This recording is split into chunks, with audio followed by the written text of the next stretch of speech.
Ready when you are, James. Okay, cool. Just a second. All right, great. Welcome everyone. Thank you for joining us for today's AMA. I'm James from the Binance Australia team.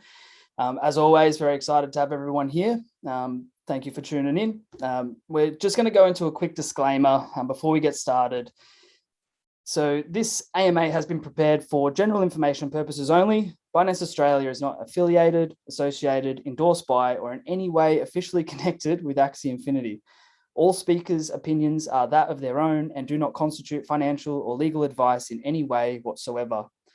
Nothing in this AMA constitutes an investment or legal recommendation, nor should any data or content mentioned during this AMA be relied upon for any investment activities. That's always a fun one. So just for those watching, if you guys or girls have any questions throughout the AMA, but you haven't had a chance to fill in the pre-survey, feel free to drop your questions in the live chat. We'll try and get through some of them at the end, if we can get the chance. So moving forward, I'd like to introduce our speaker for tonight, Nathan Smale. Nathan is the director of the Play to Earn, he's a director of Play to Earn, a recent documentary about the explosion in success of Axie Infinity. Nathan is a principal consultant at Emphasis, a consultancy firm that marries business insights with blockchain technology. Nathan, thank you for joining us. Would you like to say a few words to introduce yourself? Yeah, awesome. Thanks so much for having me, James. Look, you've given a bit of the blurb, I guess. One of the reasons I'm here talking tonight, yes, I produced a documentary about play-to-earn gaming here in the Philippines. But I guess that's probably where I could delve into a little bit more. I've been here in the Philippines now for about 3 years, and we've been focused on blockchain and crypto. Within my organization, we look after some pretty specific NFT gaming or GameFi kind of companies. So we advise the Blockchain Game Alliance, which is an international body that represents blockchain game industry across the world. We also work with Animoca Brands, who produce games like F1 Delta Time, Rev Racing, Sandbox. We've got a whole lot of licensed titles. And then we also work with Yield Guild Games, which is one of the biggest gaming guilds that exist today. They're a decentralized autonomous organization specifically for play-to-earn gaming.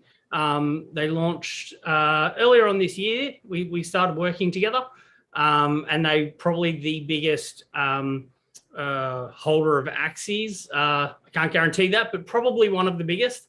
They've got over 4,500 scholars playing on a regular basis and 50,000 people in the waiting list to get access. So that's, I guess, some of my background and how I kind of got very much into the space of NFT gaming. Cool. No, you're really living and breathing the play to earn crypto lifestyle. That's for sure. Great. So just before we get into the AMA sort of structure tonight, we're going to play a trailer from the Play to Earn documentary directed by Nathan.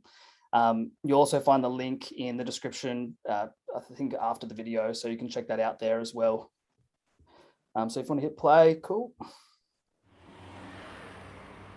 In August 2020, I wrote a story for the crypto news publication CoinDesk about a video game that was putting food on the table for families in the rural Philippines who'd been affected by the COVID-19 pandemic. In Cabanatuan City, Nueva Ecija, a rural province known for its rice fields and tens of thousands of tricycle drivers, one community got hooked on an NFT game called Axie Infinity. Earning an in-game reward token called Small Love Potion, they'd swap it for other cryptos like Ethereum to cash out $300 or $400 a month. For some, that's more than they were earning before they lost their jobs and went into what would become one of the longest lockdowns in the world. Sabrina, a mum of two, is one of those who lost their job and turned to Axie to pay the bills. Talagang hindi ako makatulog. Kasi iniisip ko bukas, eto na lang yung pera ko, Siyempre, naging thankful ako kay Axie dahil kahit papano, natulungan niya kami. And then, hindi lang pang araw-araw yung niraos niya, binayaran niya lahat ng bill namin, ng utang namin. Youth unemployment was particularly bad, with almost a third of young people without a job. I treated it as a work because if you want to earn in that game, you have to commit in that game. You have to play it daily, to play hard. I guess the highest earning possible in that is 15,000 per month. But that's fine because the regular jobs that I see here in the Philippines, they offer 10,000 a month. This complex DApp, with its cute Pokemon-like creatures, has captured the hearts and minds of players, both young and old. Minsan nakaka 100 na laro. Minsan talo, minsan hawi. Games like Axie Infinity are attracting players from outside the crypto space and teaching them a range of complex concepts, from NFTs and DeFi to smart contracts, decentralized exchange, and tokenomics. Some say NFT gaming will unlock crypto adoption at scale. Crypto-based games are community-owned. Everybody in the community gets to share in the revenues and the upsides, which means that participants, people who play, get a chance to play to earn. And that's just incredible to me, and it creates really unique opportunities. It seems blockchain developers, entrepreneurs, and crypto investors should be looking to the world's underserved populations for a lesson in user adoption.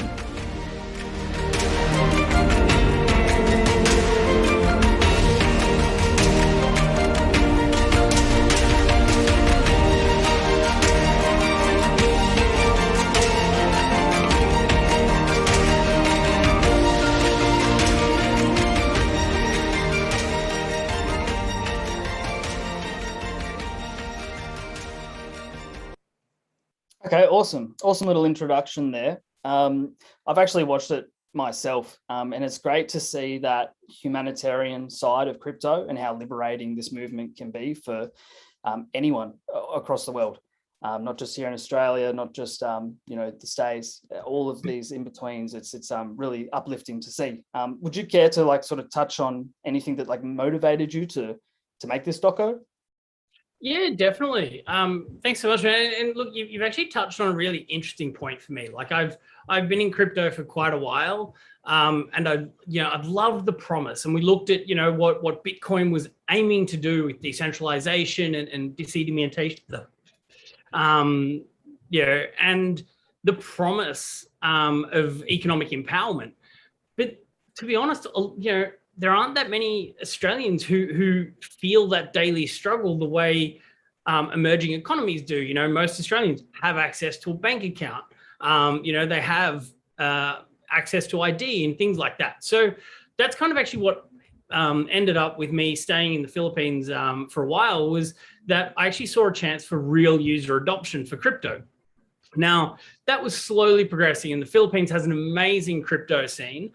But it wasn't until we really saw play to earn where it's actually just kicked into overdrive. And so that was, I guess, one of the things we wanted to really bring to the world, was to show them that, crypto really can make a difference. And it's not just whales. Like when we actually start to look at who can benefit, when you really think from the ground up and people start to be earning in crypto, that's really what's kind of seemed to change the game. So, honestly, when we set out to make this in December, we couldn't know exactly how big this was going to get. For us, it was an amazing story to be told about the resilience of one small community and what lengths they were going to onboard in crypto, because they needed it. It wasn't an optional thing. It wasn't a bit of fun. They just needed it, and crypto was there when they needed that kind of extra assistance. And to us, that was something that we wanted to take to the world and say, look, this is what we should be kind of focusing on, and so that was where we started.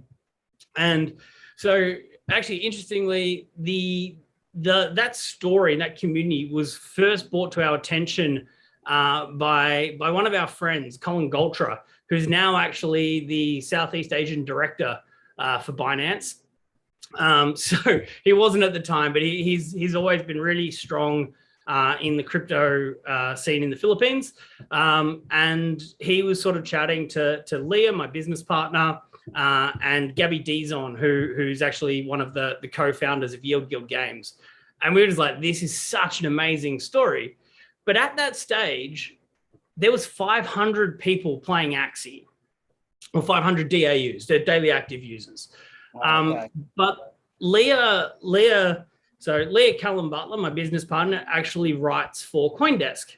And at that stage, we were just like, this is a super interesting story. Actually, that was back in August. So August last year, Leah wrote a story for CoinDesk, and Axie started to get a bit of coverage. I think that was probably the first mainstream article, first crypto mainstream article about Axie.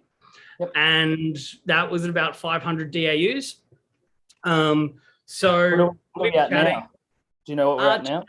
Yeah, just over 1 million, give or take. So, that's under 12 months from the time Leah wrote that first article to, fast forward 4 or 5 months, Gabby said, hey, that article did amazing things about telling the story of the Philippines crypto scene. Why don't you guys actually make a documentary and bring it to life? And so Gabby Dizon of Yield Guild Games said, look, I'm happy to put some stuff in. If you guys want to do it, let's make this happen. So we filmed it. We released the documentary, I think May 17th. And that was about the first time it cracked 1 million DAUs, I think less than a month after the documentary was released. That said, there was also a few other things that went alongside that. They released the Ronin sidechain, which made it a lot cheaper for players to be earning and selling crypto, the in-game token. So Smooth Love Potion. So there was quite a few things that happened, but it was a pretty wild ride. When we shot the documentary, we tried not to use the word NFT because most people didn't know what that was in December. By the time we finished production in April, we had to recut it because Mark Cuban said, I want to be in it. And if Mark Cuban says he wants to be in your little documentary, you work out a way to recut it.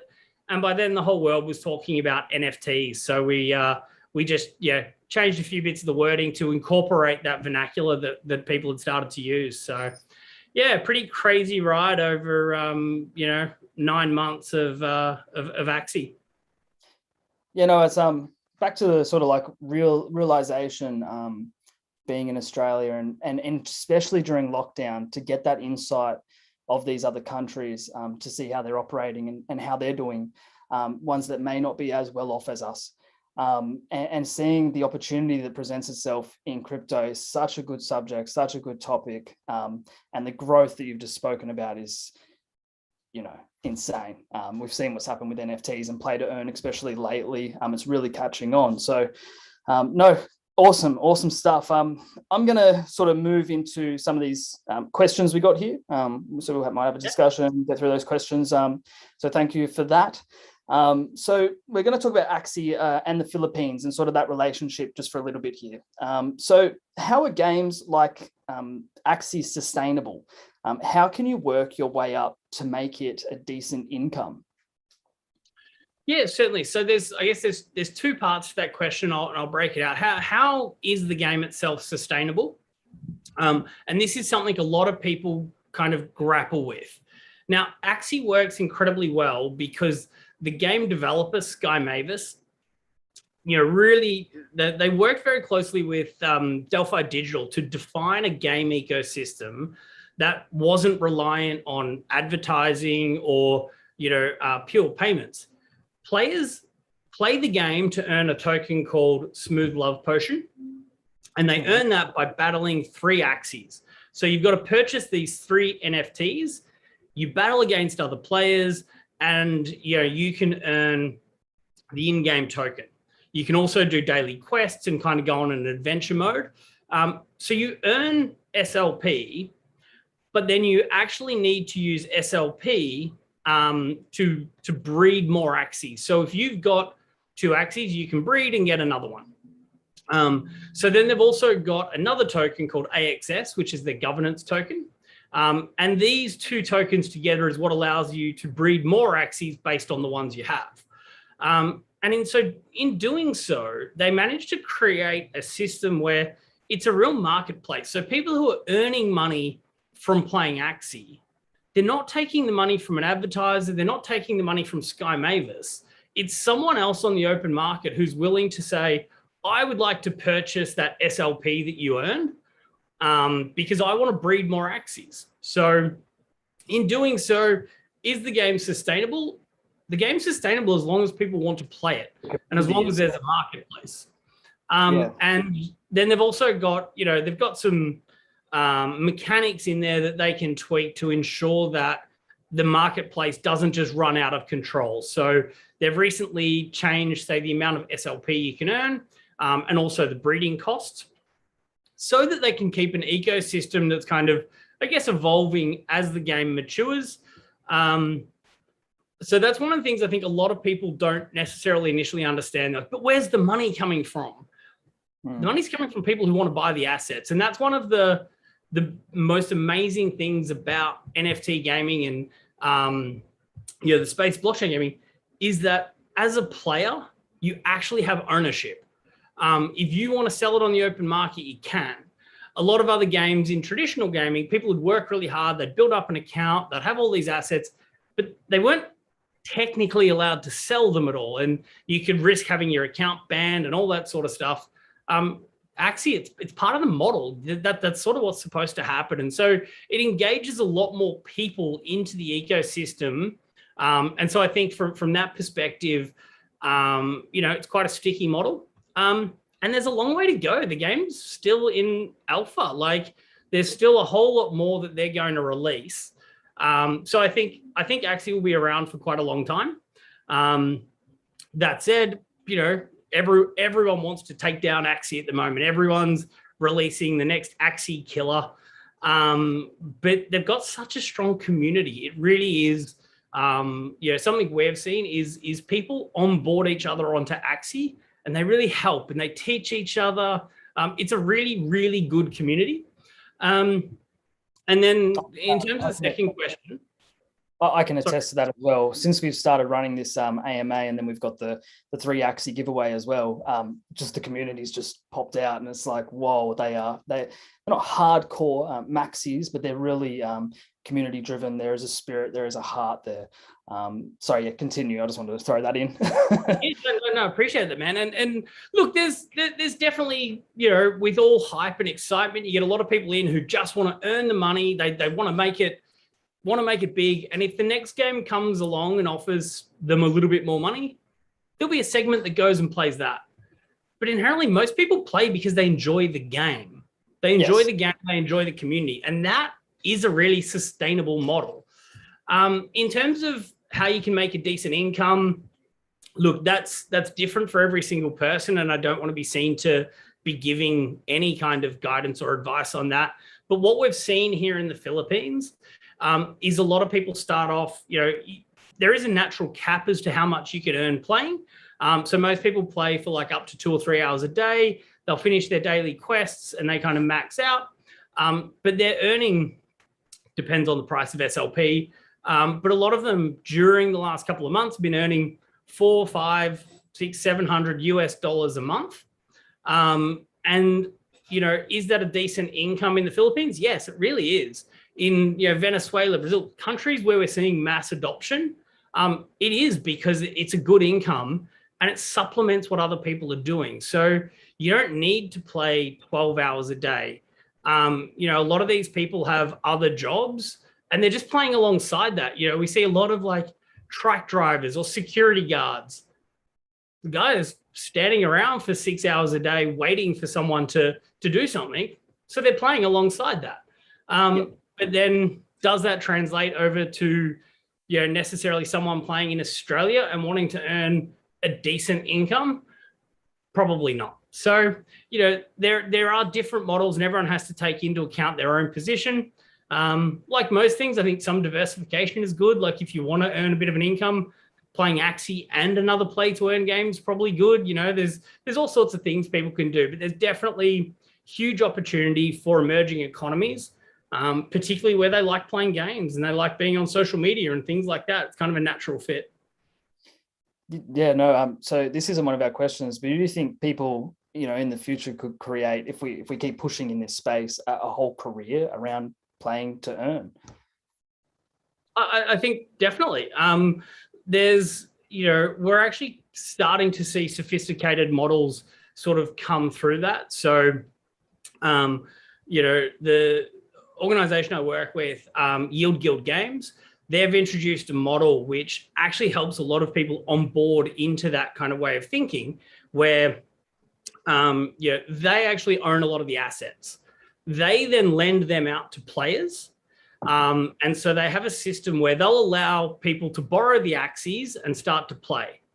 Those people, they earn whatever they earn, they take 70%.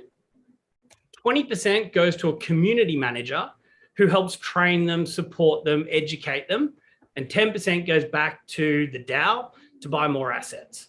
So you end up in a system where without putting capital up front, people are starting to earn money. Now, where that becomes really interesting is what we've seen happen is people earn enough and then they buy their own team and then they start to have other people work with them, or they move up into a community manager role and they'll be helping educate lots of others.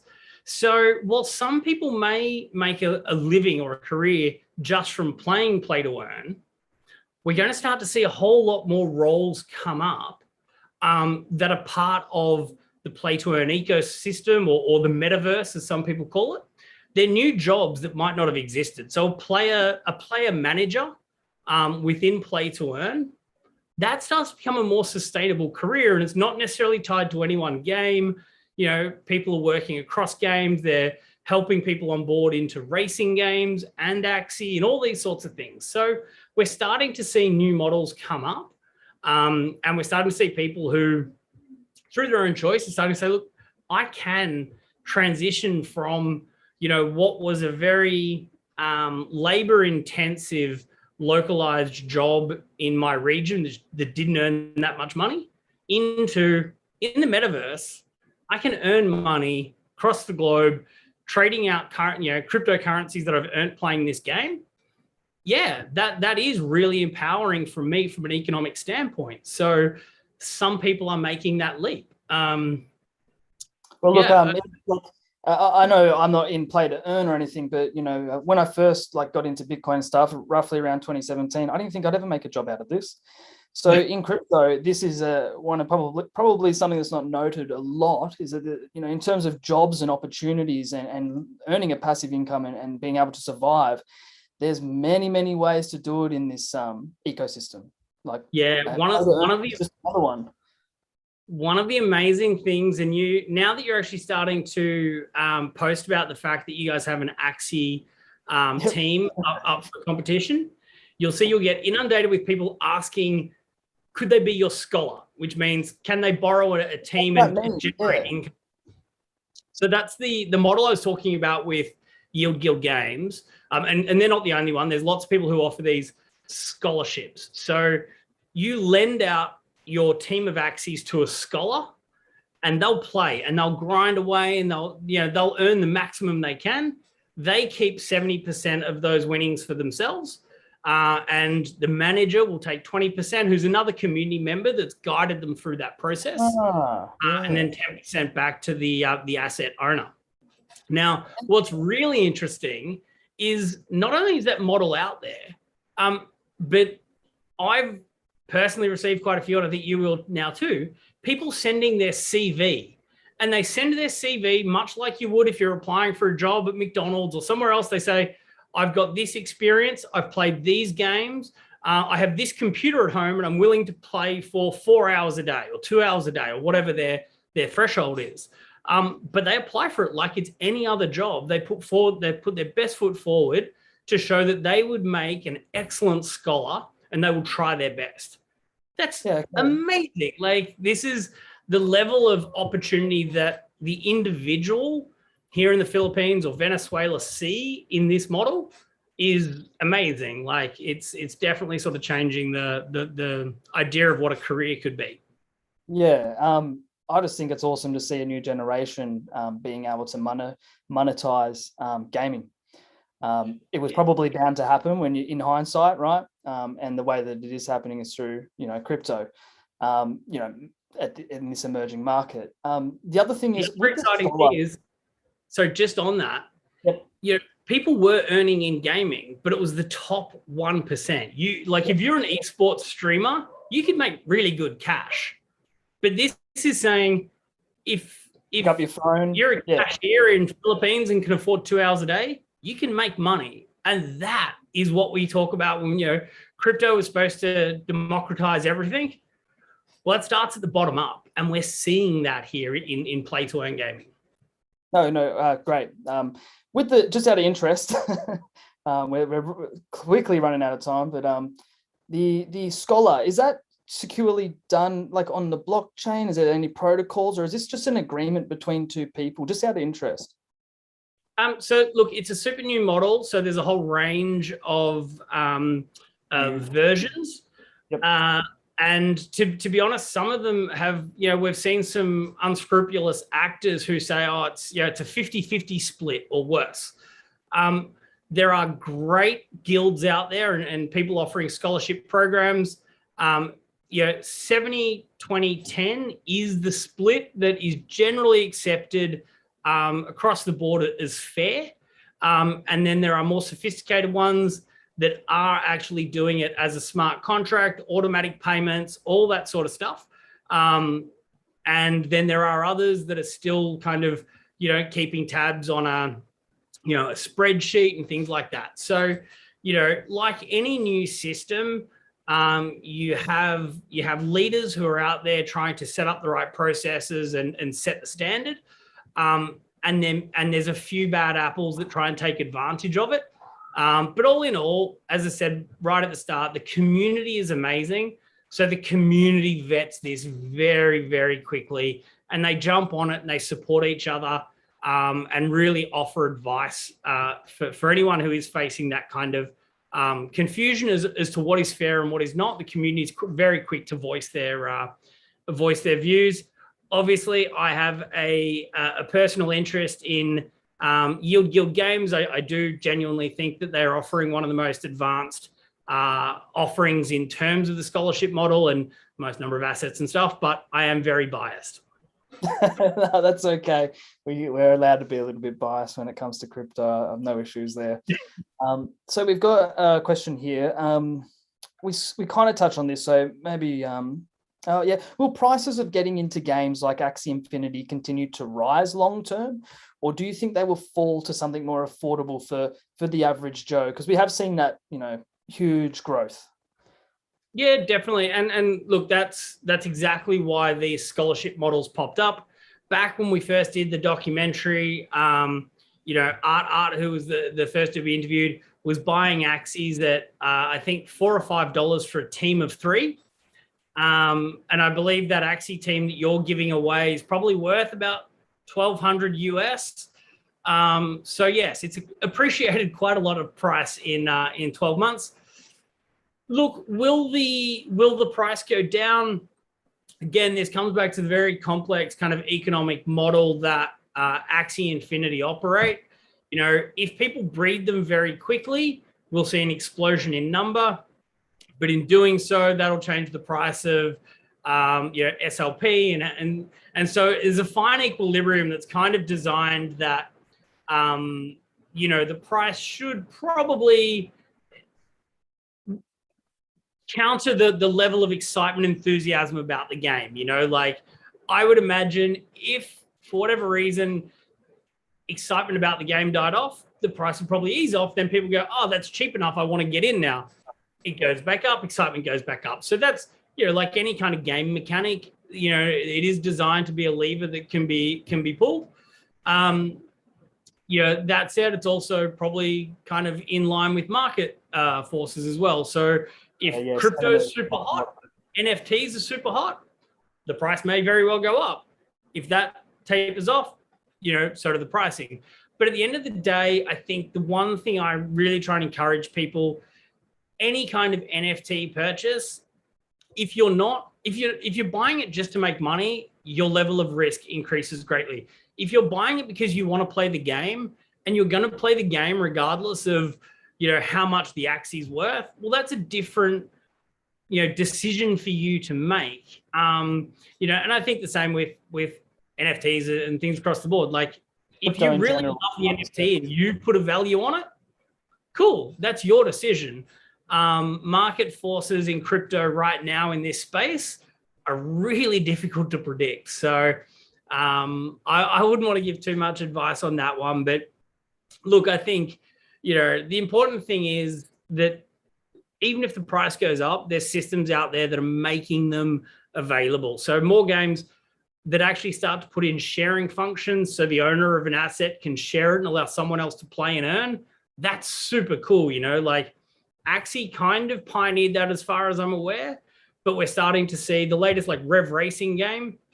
You can actually lend out your car to another driver and they can earn. So there's lots of different models. And I think that's to me, that's super cool that even if the assets go up, we're thinking about ways that more people can experience them.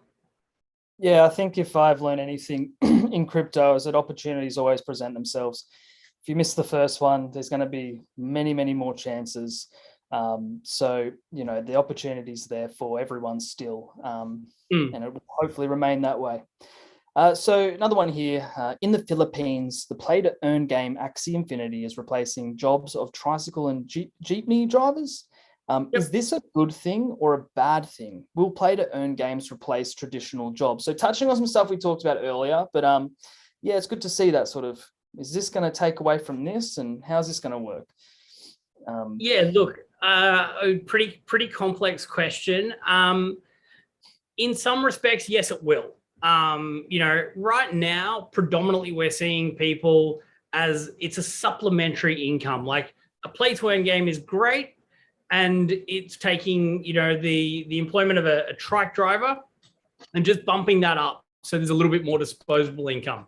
That's great. Mackie, so as an example, Mackie, who appeared in the documentary, he's a trike driver. So a motorcycle with a side cart that you pay to drive you around town and things like that. His big goal when he started playing Axie was to be able to provide food and rent. And he wanted a pair of Havaianas. That was kind of his goal.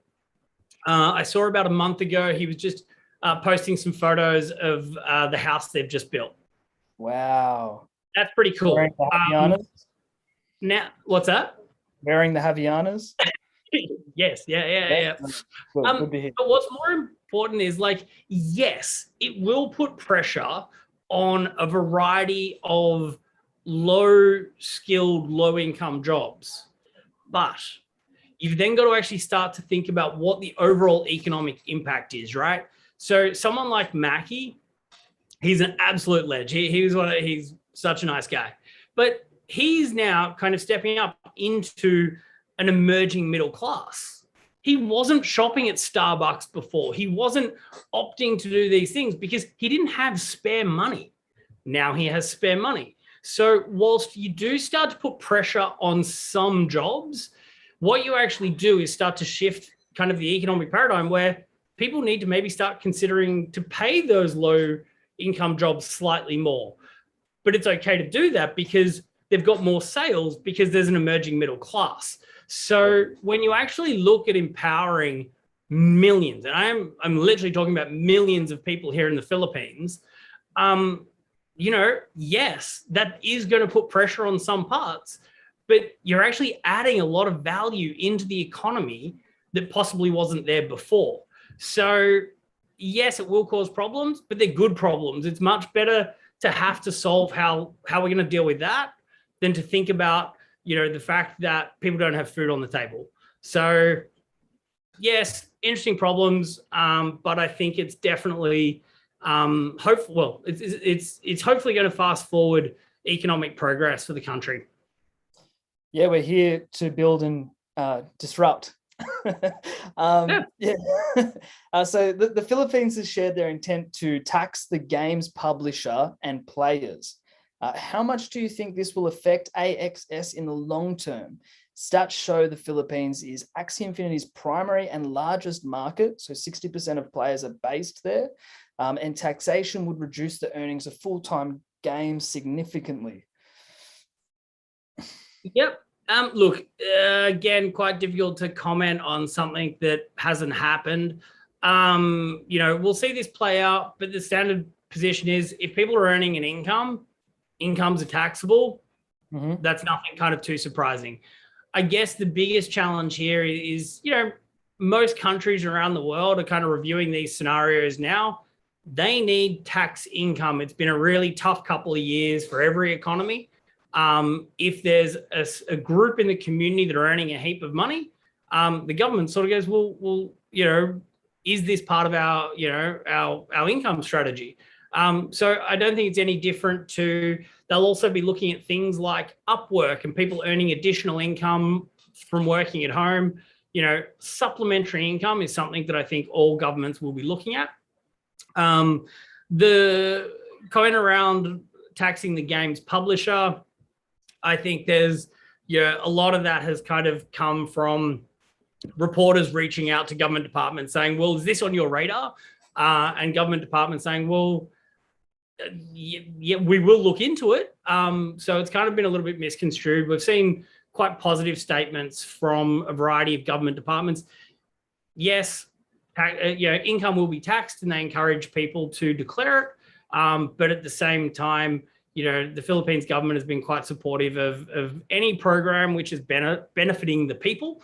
This year, Axie has seen kind of more money flowing into the country than, quite a lot of their traditional income. In terms of GDP, Axie will make a difference this year. And that's, it's super encouraging for the government, I would imagine. But yes, they're not going to change the rules for any one game. Income will be taxed. How it affects the token and the game long term, honestly, long term, couldn't tell you, but also there's going to be a lot of growth come out of, Latin America, Africa will be next. There's still a lot of growth to be had throughout all of Southeast Asia. So I don't think Axie will remain reliant on the Philippines. Obviously, Philippines is number one. We're rocking it in all forms of crypto, especially play to earn.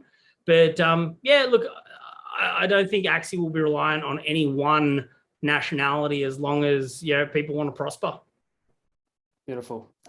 It's good to hear that the Philippine government is looking at what's happened here in a positive light. In times like we are in lockdowns and stuff like this, I think it's great that there's another revenue stream there for people that might not be, have a job at all. So very positive. So now we've touched on Axie, we've touched on the Philippines, the play to earn. We're going to sort of just move a little bit into sort of some general GameFi crypto questions we've had submitted. So just straight up off the bat, the first question here would be, what led you to pursue a career in cryptocurrency? What drove you and gave you passion for this space? Look, honestly, I thought it was just an amazing opportunity to empower people with more financial choice. And that's, I guess, one of the reasons, not just that led me to cryptocurrency, but encouraged me to really focus on emerging economies, particularly here in Southeast Asia.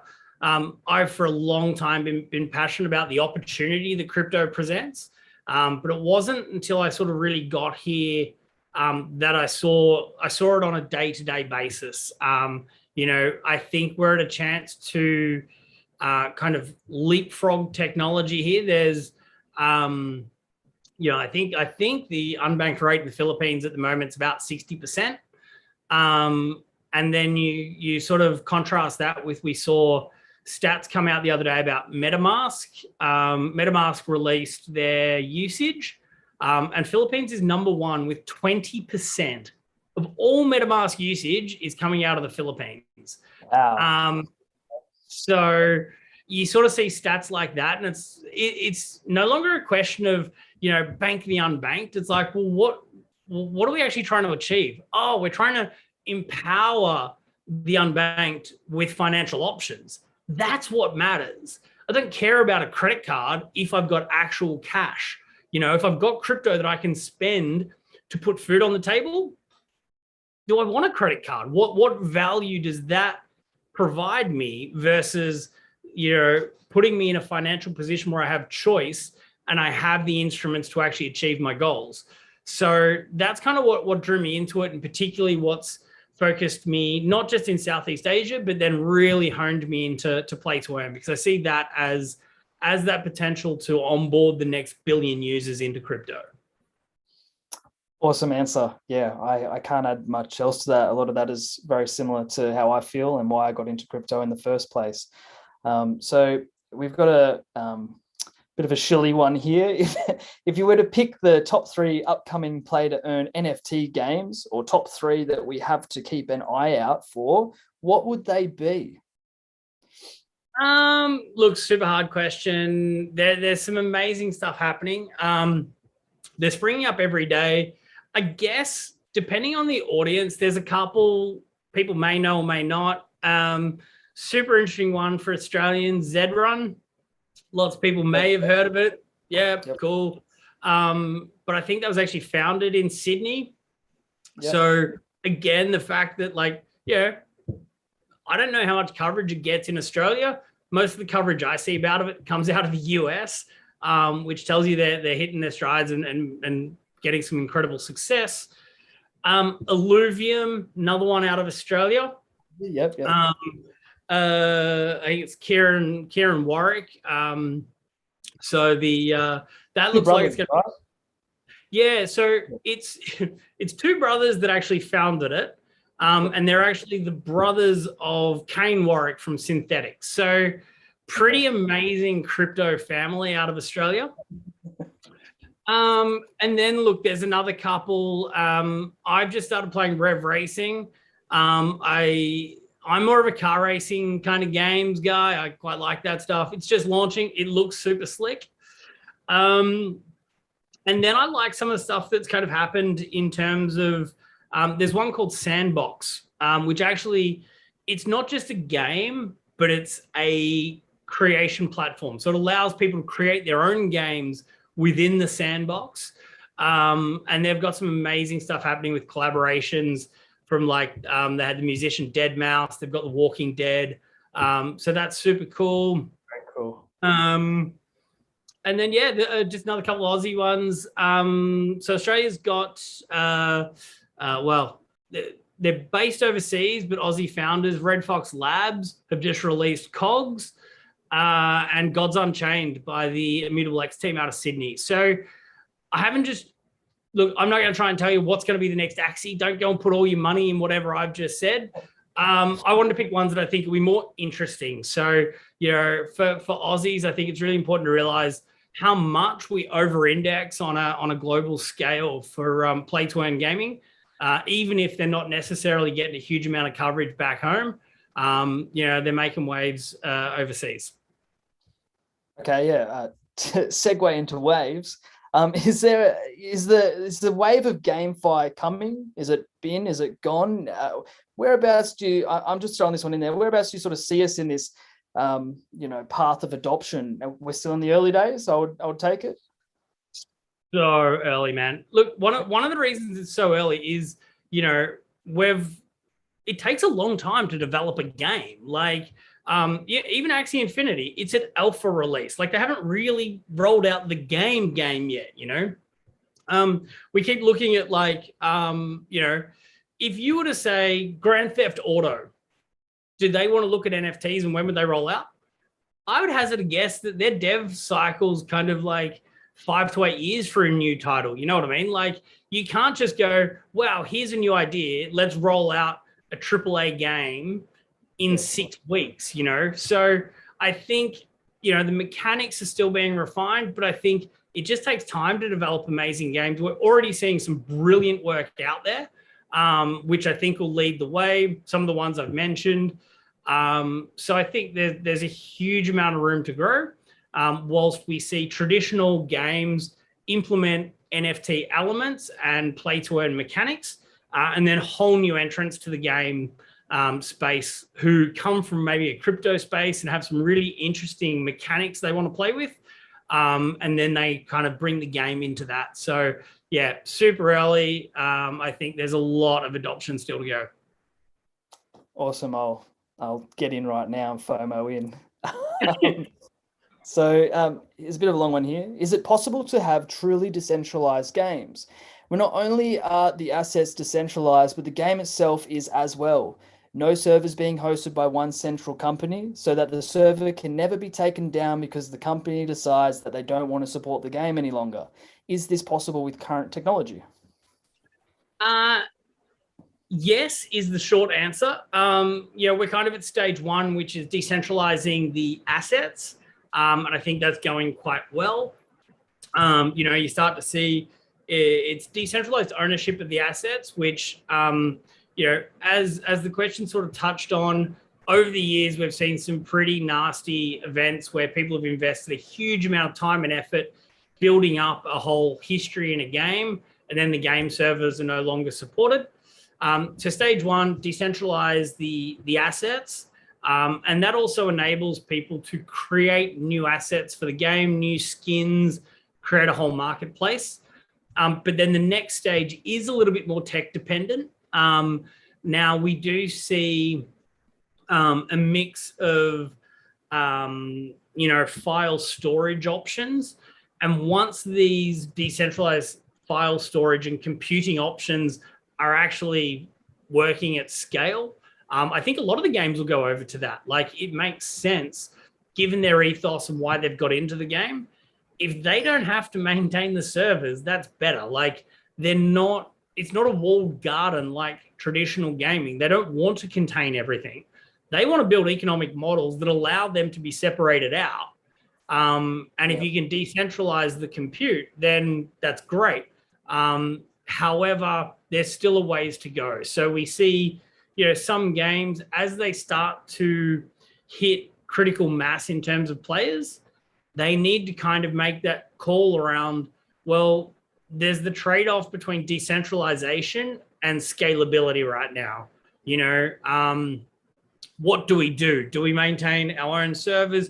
Do we have a side chain? All these sorts of things. And I have no doubt most of the games have that decentralization in their roadmap. We just need the technology to be there to really allow it to happen at scale. No, brilliant. Thank you very much for that one. So where do you see gaming NFTs evolving into in the next 5 years? Again, we kind of touched on that, but where do you see us going? Towards more traditional gaming coming into the scene, all of these sort of things you sort of mentioned?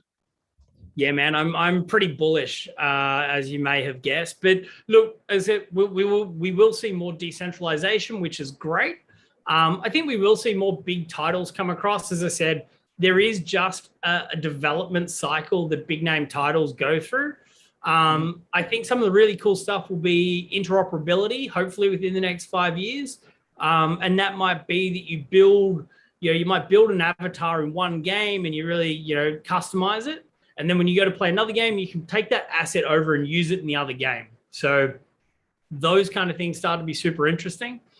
I think we'll see more of that customization. So, the community being able to create assets to be sold into the games, that brings a whole new set of users in and new careers potentially. So when we look at, you asked earlier about, can you turn it into a career?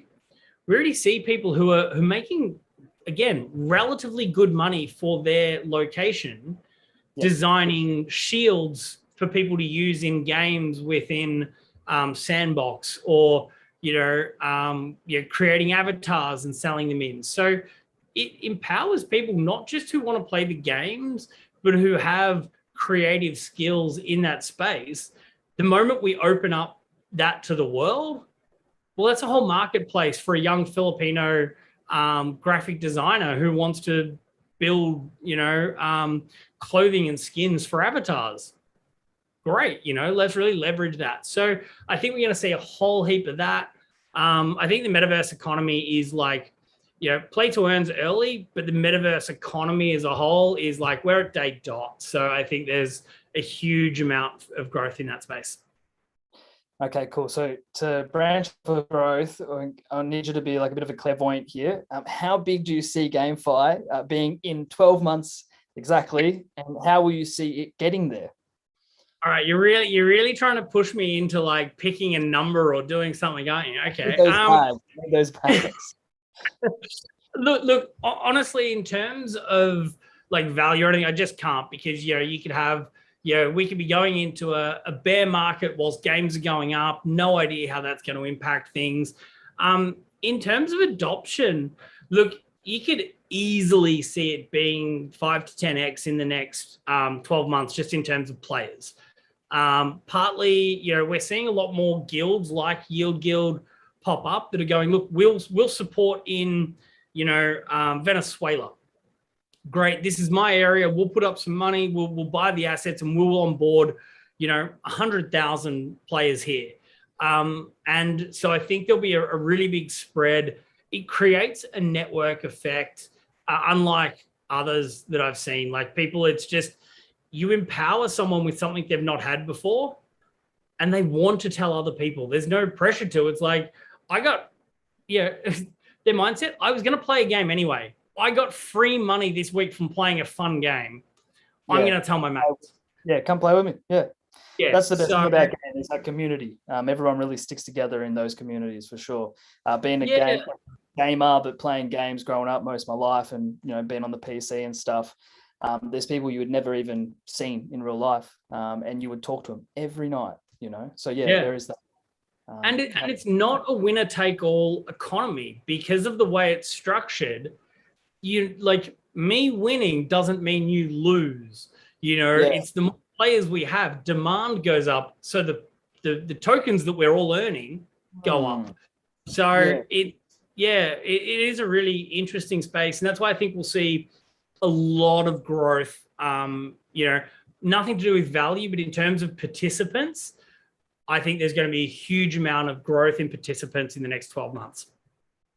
Awesome. All right. So we're going to move into some quick fire questions. We're about 4 minutes off the hour here. So kind of got to wrap it up. I mean, it's been great just hearing you talk and having this conversation. So to get to these questions, what's the best way for a beginner to get started in GameFi? Check out Discord if you're not already on it. Discord is like the hub of communications for play to earn gaming, and Twitter. So Twitter, you'll probably search around, find it, jump on Discord, and be an active part of the community. So if ever you want to get an opportunity to use these assets in game, give back in, like be part of the conversation, help, educate, talk about these things. Best way to get into GameFi for sure. Awesome. This one, I learn my best by trying. What's the best way I can try out one of these games with only inputting / losing minimal money? Fiat. Okay. Look, search around. There's plenty that are free to play. But big news, I don't know whether anyone has seen it, but today Axie released their software roadmap. And they did say that they are currently, as this month's update is that they will be releasing a version of the game that you can play for free. You won't be earning in that mode, but it'll at least let you get into the gameplay and see. So if you haven't already signed up to the Axie newsletter, that's the best place to find out these things. I only read it this morning, so I can't tell you any more than that. All right. How much time would I need to commit? We've sort of we've talked on this, but how much time would I need to commit to GameFi to see a return? Again, can't answer that. Depends where in the world you are, what you consider a return, and how good you are. Like, anyone can make money, but obviously better players make it faster and all that sort of stuff. Like anything, don't quit your day job until you've started to sort of actually get some experience. So play an hour a day, see how that goes for you. Play 2 hours, start off small and build up, and you'll work out yourself when you've got enough experience and enough hours in the day. No, perfect. Does your hardware make a difference to how much you can earn? For example, would a high-end gaming PC enable you to earn more than if you used a setup that might be a few years behind in specs? I mean, a lot of these things you can use with your mobile phone, correct? Yeah, look, it also, I mean, it depends on the game as well. Like Axie, as an example, is a turn-based card game that lends itself to being played by, people on cheap handsets in emerging economies, because it's not like a first-person shooter where you're a second late and you might be dead. You have time, you make your strategic choices and you play it. So in that instance, device specs, far less important. Again, maybe different for every game, but some of the best players in the world are going to be from emerging economies, and they're not playing on the latest, MacBooks. Yep. No, okay. I've just got, is it in Australia? So I'm assuming that's probably about Axie. Yeah, I guess. Yeah, assume so. Look, it's crypto. It's in every economy. It's decentralized. You can't stop it. Is it a phenomenon that's going to take off in Australia? In terms of play to earn, I think it still will. Like after seeing it as closely as I have, I don't know why I'd play a game that I'm not earning something in. Like as long as the games are fun, like there's a parity level of entertainment value, and one you're going to earn some tokens and one you're not. To me, it just kind of makes sense, right? But its role in Australia, I could see a lot more people. I've even thought about it myself. Something like Zed Run. I used to be in a horse. Well, I am actually still in a horse syndicate where we all chipped in and we bought a real racehorse. Well, that's what I'm trying to do at the moment.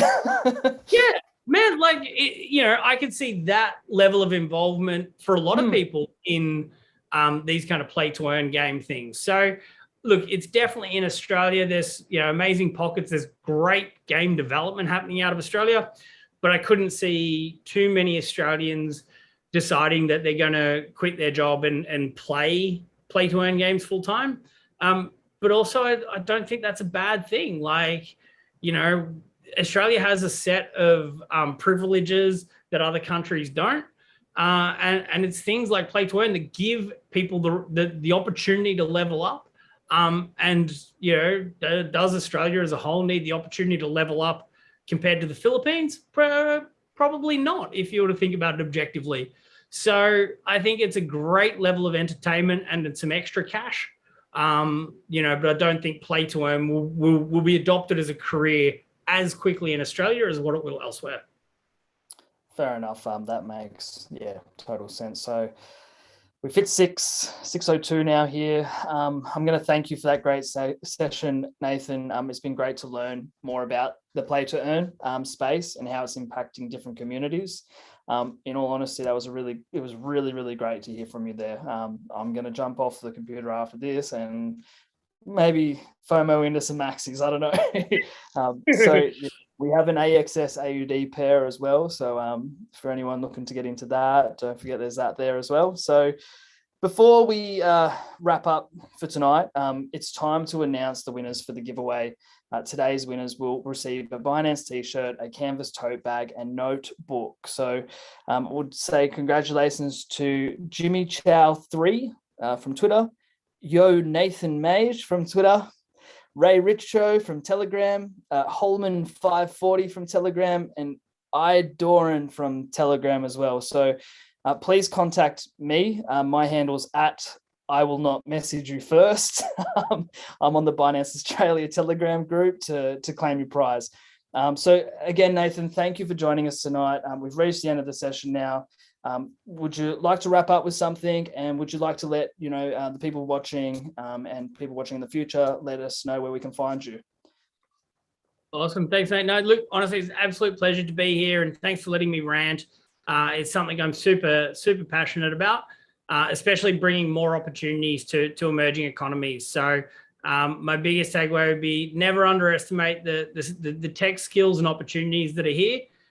So if you can help support the Philippines tech scene, you can find me on Twitter at nsmale, so NSMALE. That's the primary place. Also on Telegram and all those sorts of things. So cool, brilliant. So yeah, thanks heaps, Nathan. That was awesome. So just one last thing, make sure to like and subscribe to our Binance Australia YouTube channel and join our Telegram to come hang out with the Binance Australia team and me. And we also have that 3 Axie giveaway at the moment. So have a look on our Twitter, have a look at the promo there. Deposit and trade, and you might go into the chance to win an Axie and join into some of the stuff that we've been talking about today. So we're glad that we can sort of give that opportunity out there. And hit us up and see what other stuff that we can give out. Our ears are open and we're waiting for ideas. So long story short, thank you, Nathan. Thank you very much. Thanks, mate. See you guys. See ya.